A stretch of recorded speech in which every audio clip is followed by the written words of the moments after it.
Hello, nerds! Nerds for Yang. We have a special episode this week. One of our earliest subscribers commented saying, hey, you should do like a State of the Union as if it were Andrew Yang. And I was like, what do you mean? You want me to impersonate Andrew Yang? And then as I thought about it, I think what he meant was provide the Human Centered Capitalism metrics and explain how we're doing as a country. So, being a nerd, I put together some PowerPoint slides and thought I'd walk you through the State of the Union according to the old way, like the way Obama and Trump would do it, and then how Yang might do it, and then also like potentially some solutions to some of the numbers we see. So let's just get started. The first thing you would do if you were Obama or Trump is you would be like, boom, high-fiving, standing ovations, like trumpets and everything, because you could talk about extremely high GDP growth, 4.1%,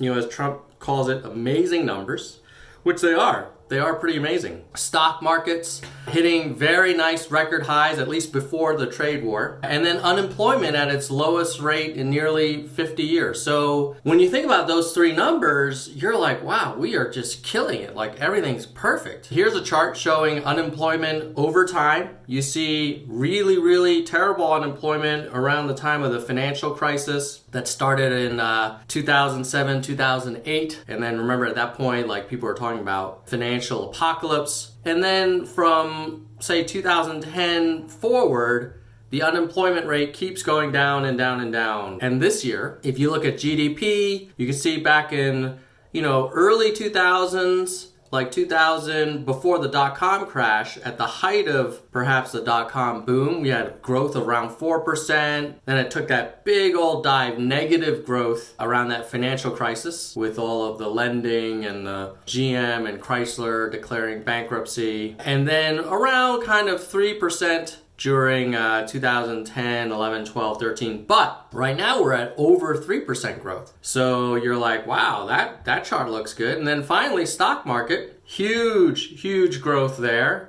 If you own a lot of stock, then you're thinking this is awesome. This is a good time. So net, the line would be, the State of the Union or the state of our union is stronger than ever. And everybody would do their applause and we'd be like, hey, we don't have any problems. Like, 4 more years of whoever happens to be in the office with those three numbers, right? And yet, when people are polled about the direction of the country, most people say that things are not going in the right direction, that things are on the wrong track. And only 39.3% feel like we're going on the right track. And so you wonder, like, wait a minute, if GDP is high, unemployment is at an all-time low, and the stock market is high, how can anyone say that we're not on the right track? I think what Andrew Yang is saying is, well, maybe we're not looking at the right numbers. What if GDP, unemployment, and stock market are important numbers? They're necessary, but they're not sufficient. As an analogy, you may say, well, if I look at my weight, as long as my weight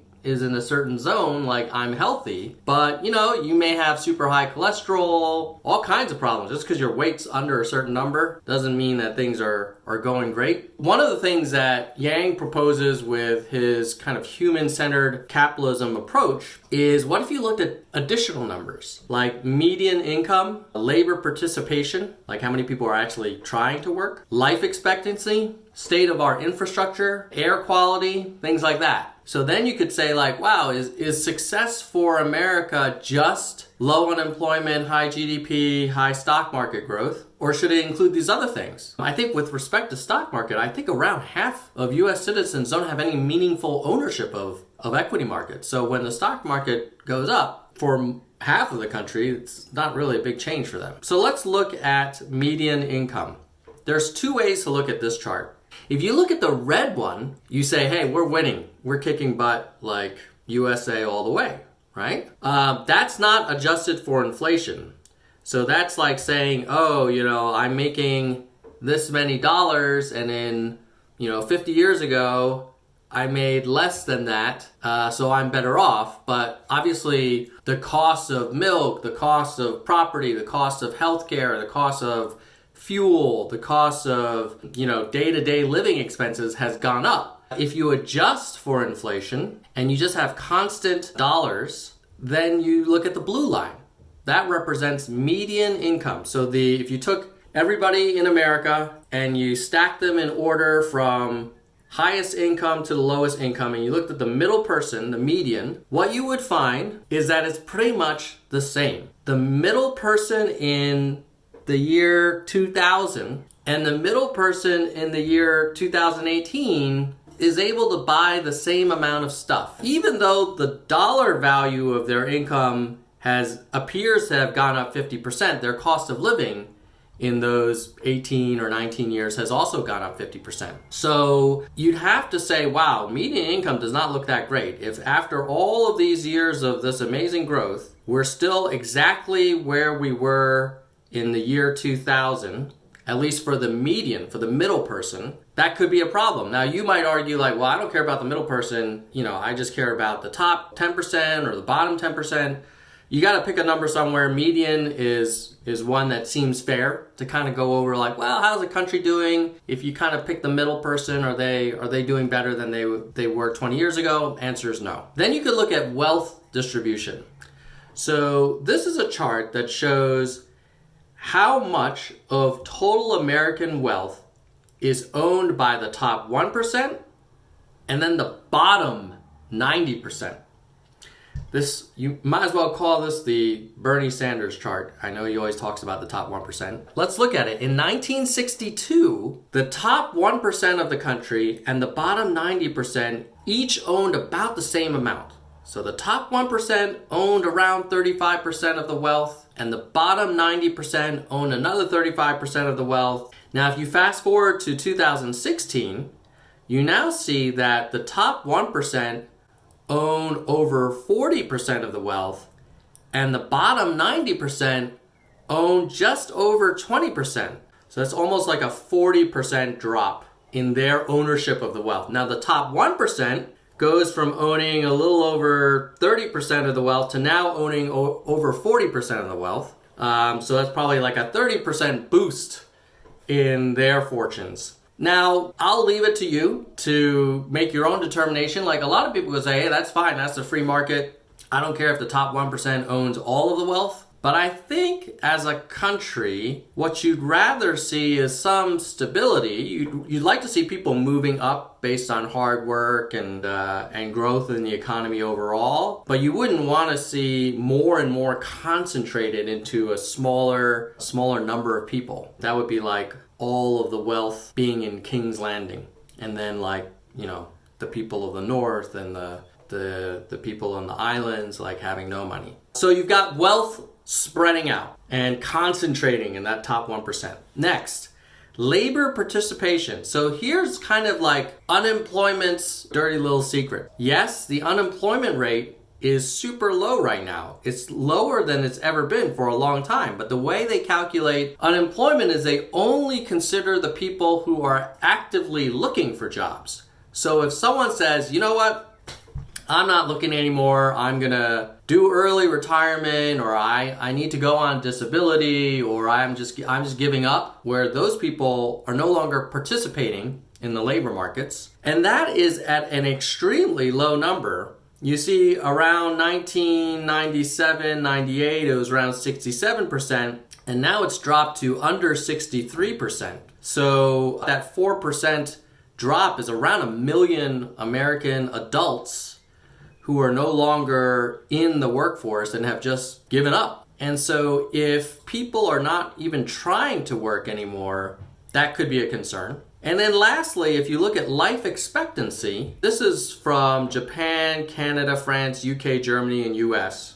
We as a country spend more than any other country per person on healthcare, but we actually have the lowest life expectancy. And there are some recent studies that show around 2018, it's even come down further because of all of the opioid crisis. So now you're like, wait a minute, man. As a country, if we've got all of this wealth concentrating in the top 1% and the bottom 90% owning less and less of the wealth, and then you've got the median income flat, so people are not able to buy any more stuff than they did in the past, and then you've got people leaving the labor force, just giving up, and then people dying earlier, you've got some questions, right? Similarly, when you look at infrastructure, you'll see that the percent of GDP, so the percent of the economy that we spend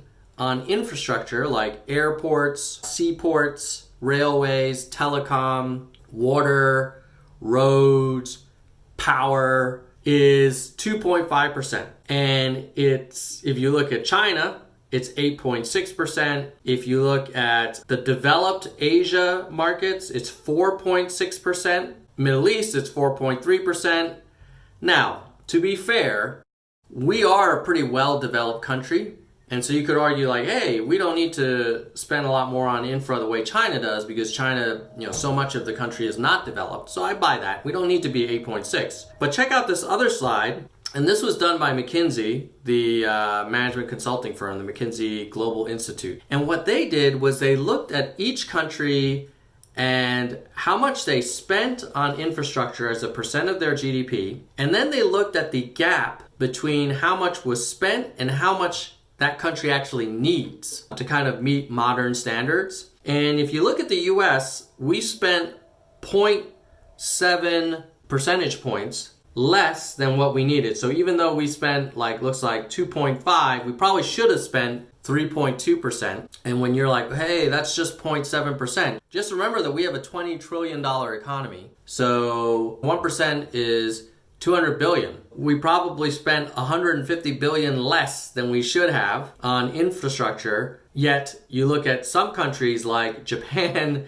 and China and Australia, and they're spending and Qatar, they're spending more on infra than maybe they even need to be. They're kind of like over-investing or maybe leaning into it or preparing for the future. We're not the only country, in fairness, that does not spend all that it probably should. There's plenty of countries on the right, in the red here, that are spending less than they should, like Indonesia, Mexico, Brazil, Saudi Arabia, South Africa, India. So it's not just the US, but you would argue like, hey, we're the US, we should at least spend what we should. Now, last one is looking at pollution. So this is death rates from air pollution. And what you see here is it's been coming down consistently since 1990, but it also kind of flattened out in the last couple of years from like 2016 and 17. So, I wouldn't say this is terrible. I would actually say we've got a pretty good trend with pollution. So in summary, you could say like, well, life expectancy and air quality, I'll give it like a gentleman's green, saying, hey, could be better. Maybe life expectancy, especially in the last couple of years, maybe that should be yellow. Infrastructure is probably the biggest gap here. And then median income and labor participation, I would make yellow. If you're Andrew Yang and you're saying, hey, here's the State of the Union, you could either say, well, GDP, unemployment, stock market, like high five, I'm the best president ever. Or you could say, hey, we got work to do. We got work to do on median income, labor participation, and infrastructure. I know this video is already pretty long, so I'm going to break here. And next week, we'll do a video where we focus on what specific Yang policy proposals could potentially move the needle on these issues like median income, labor participation, and infrastructure.